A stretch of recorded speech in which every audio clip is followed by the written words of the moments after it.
But let's, of course, start with this big story from America, where the American President Donald Trump's proposed budget bill at this moment is being debated in the House of Representatives ahead of a very crucial vote. Now, the House lawmakers will be voting on an amended version of this one big, beautiful bill after the Senate suggested changes to Trump's budget bill.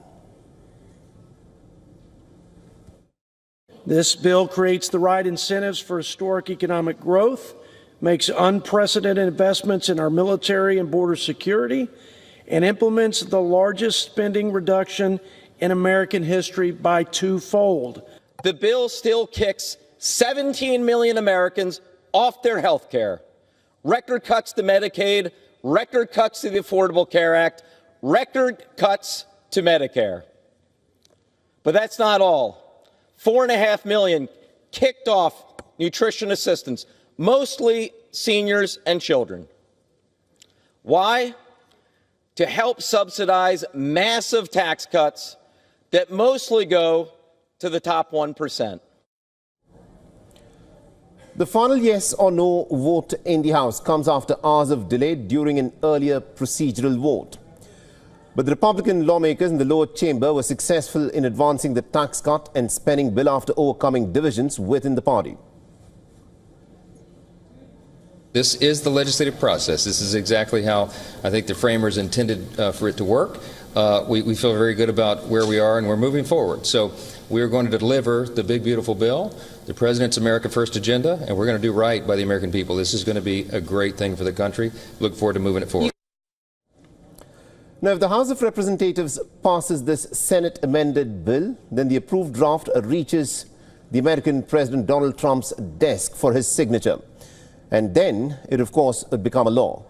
The critics of Trump's one big, beautiful bill are most concerned about the massive cuts to Medicaid and food banks, along with provisions that, in effect, increase the national debt by another $3.3 trillion from the year 2025 till 2034. Now, presently, the American national debt stands at a staggering $36 trillion.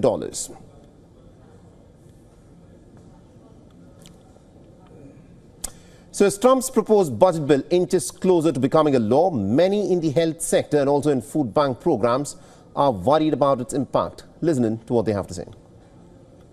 We've got hospitals that are in danger of closing, rural hospitals that are going to be directly impacted by this bill. Every piece of paper I'm reading this morning, every piece of paper I've read through these debates will unquestionably make things harder on the state of Alaska, the government of Alaska, and beneficiaries that require coverage, period. This gutting of SNAP, this gutting of America's most effective anti-poverty, anti-hunger tool, it's going to mean an increase in need. And it's going to be a tsunami of need. And food banks are not set up. We project that there will be about 25,000 more households just in San Francisco Marin that are at imminent risk of losing SNAP benefits as a direct result of this bill. They definitely do, especially for the kids, because these kids be hungry. Not do they be hungry, it's just that it makes no sense how he just bulldozing everything. And it just felt like he wants the rich to stay rich and the poor to stay poor.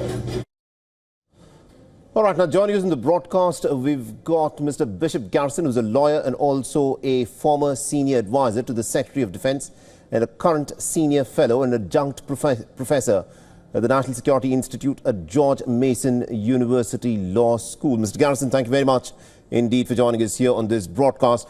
Now, this one big, beautiful bill is being debated this moment in the House of Representatives. A lot of people are saying that this is a bill that promises a lot, especially for the big businesses, for the wealthy Americans. It has a lot of stuff in it. But for the poorer Americans, people who depend on government aid to make ends meet, it leaves them high and dry. In your assessment, how do you view this bill? Yeah, thank you for having me. Right now, the majority of Americans in all the polling that we've seen so far are not in support of this bill, basically because of what you've laid out here. particularly with lower income Americans. You're going to see cuts to Medicare, to Medicaid. You're going to eventually see higher taxes on them. You're going to see less opportunities for economic growth. We're already on the precipice of some issues here as it relates to the job market. There was expectations that we were going to increase the market by approximately 95,000 jobs yesterday, but instead we saw a deficit of 33,000 jobs. It's an incredibly difficult market right now.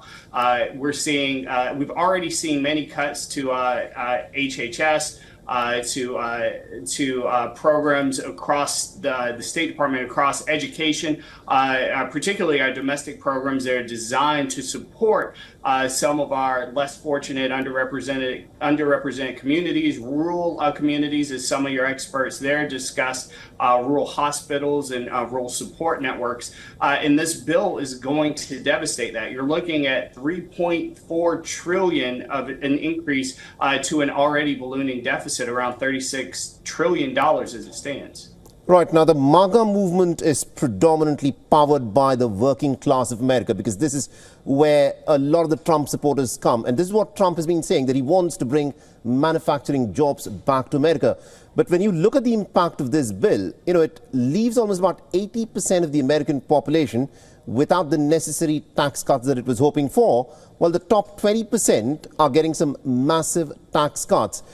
Donald Trump, of course, will have his midterm elections in another 15, 18 months. In your assessment, do you not think this plays in on the American president's mind that this could affect him politically?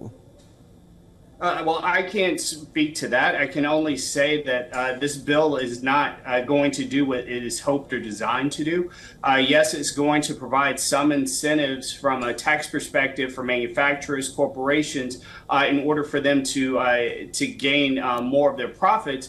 But often what we see a lot of these businesses do is place that money back into the business itself, into its own savings or to profits for shareholders, rather than actually investing necessarily in infrastructure, particularly in areas that don't already have it or support it, or have the workforce with the necessary skills today to help support their overall businesses. So that's going to be problematic.